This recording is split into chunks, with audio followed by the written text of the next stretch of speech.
Good evening guys, welcome to study with Sunita channel में। एक बार फिर से स्वागत है आपका हमारे channel study with Sunita channel में। गाइस, मैं प्रीवियस वीडियो में आपको आदिकाल पढ़ा चुकी हूँ, ठीक है, और बहुत अच्छे से मैंने आदिकाल को पढ़ाया था। उसकी रचना, रचनाकार, आदिकाल की उत्पत्ति सब कुछ मैंने बताया था बहुत अच्छे से। और मैंने उसके कुछ क्वेश्चंस भी कराए थे, वो क्वेश्चन जो एग्जाम में आते हैं, ठीक है ना। तो अब मैं आपको पढ़ाती हूँ भक्तिकाल, ठीक है ना। आपको जैसे बताया गया था ना कि चार हिंदी साहित्य 4 भागों में बांटा गया है, जिसमें कि आप आदिकाल पढ़ चुके हैं। आज आप पढ़ेंगे भक्तिकाल, ठीक है। भक्तिकाल को पढ़ने से पहले मैं आपको एक चीज़ बता देती हूँ कि इसको मैंने 2 पार्ट में किया है। क्यों? क्योंकि अगर मैं वीडियो बहुत लंबा अगर कर देती हूँ, क्योंकि मतलब 30 मिनट्स 40 मिनट्स का, तो आप उतना अच्छे से आप देखेंगे नहीं पड़े।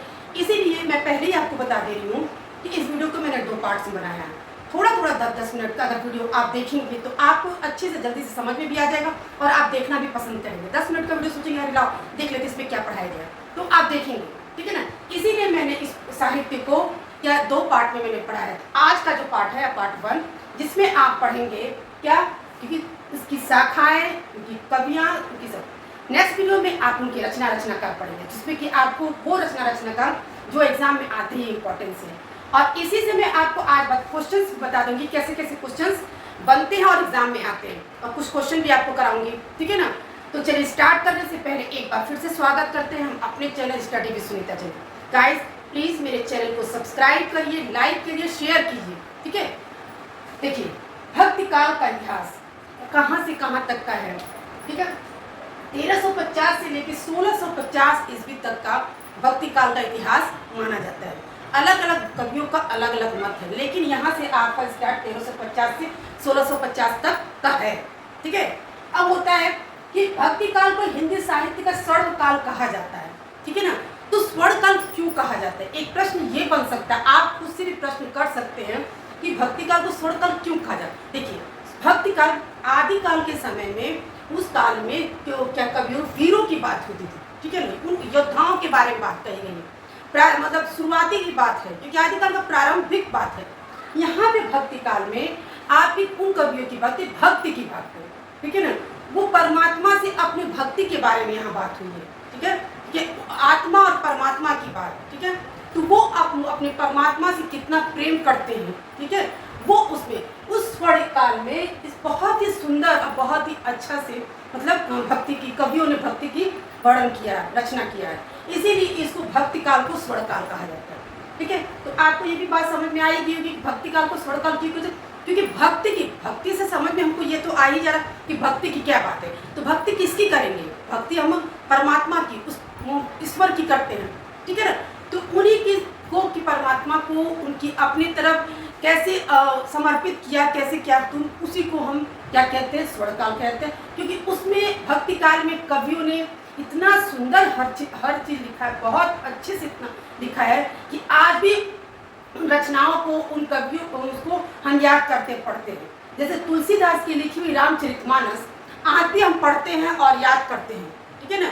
वो जो उसमें पात्र में जैसे लिखा है, अगर वही नाटक रामलीला कहीं भी कुछ भी होता है, कहानी वही होती है, पात्र अलग होते हैं, अब ठीक है, लेकिन आज भी हमको कितना याद करते हैं, ठीक है। तो रामचरितमानस वही चीज है कि मतलब भक्ति काल में कवियों ने जो जिस तरीके से लिखा है कि आज भी हम उसके लिए बहुत आभार है, तो उसी को हम स्वर्ण काल कहते हैं। आपको समझ में आ गया। अब आता है कि भक्ति काल की 2 शाखाएं होती है। भक्ति काल के कितनी शाखाएं होती है, 2 शाखाएं होती हैं। कौन कौन सी, सगुण काव्य धारा और एक होता है निर्गुण काव्य धारा। तो आपको सगुण और निर्गुण से ये समस्या से क्या मतलब, आपके सगुण शरीरों की बात और निर्गुण से निराकार, ठीक है ना। इस काव्य धारा में उनकी बात की गई है, आपके उन लोगों मतलब उन कवि ने बात किया है जिसका शरीर है, जिनके बारे में आप देख सकते, जिनकी आप तुलना मतलब कर सकते, देख सकते उनके उसमें।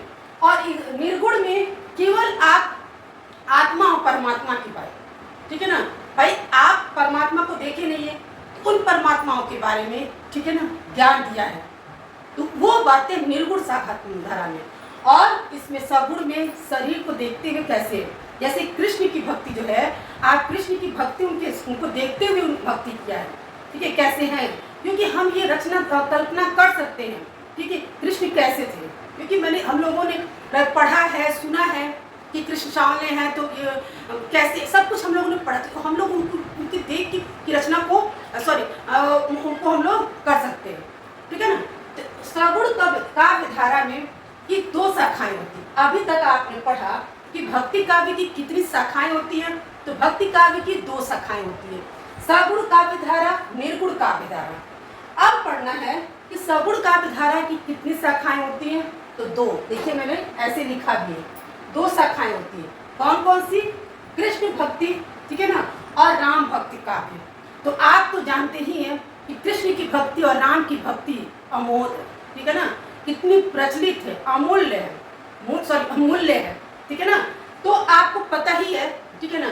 तो और देखिए कृष्ण की भक्ति मीराबाई करते करते आपको पता है ना कि वो यानी कि सब भाई उनकी भक्ति में इतनी लीन थी वो मीराबाई।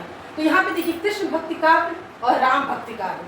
अब आपसे इस तरह से क्वेश्चन बन सकता है और पूछा जाता है कि सगुण काव्य धारा की कितनी शाखाएं होती है, तो आप ये बता सकते हैं कि 2, कृष्ण भक्ति और राम भक्ति काव्य, ठीक है ना।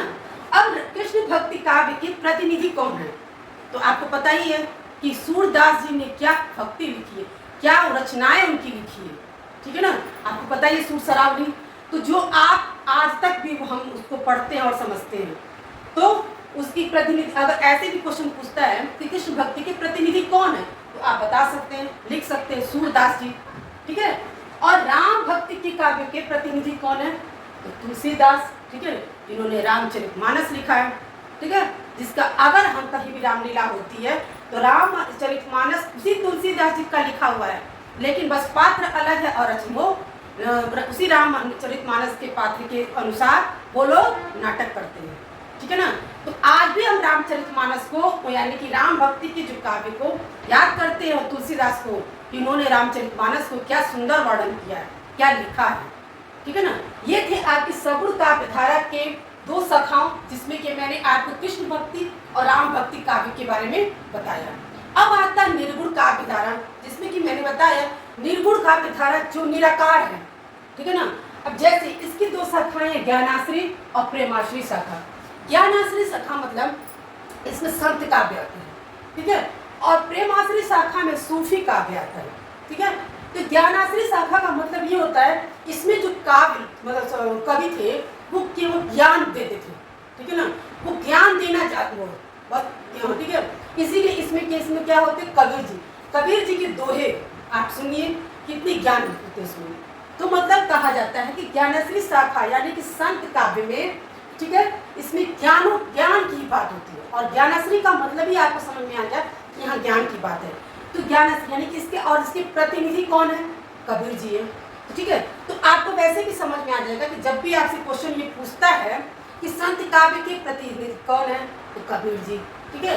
अब अगर ऐसा मतलब पूछता है या आपको जानना है ज्ञानाश्री शाखा का क्या मतलब हुआ, इसमें क्या आता है, तो संत काव्य ज्ञानाश्री शाखा का मतलब कि इसमें जो कवि है केवल ज्ञान की बातें की है, कि अपने ज्ञान दी है, उसने उपदेश दिया है, ठीक है ना। और प्रेमाश्री शाखा में कि प्रेम की बात, उसमें अपने मतलब और परमात्मा का प्रेम, ठीक है ना।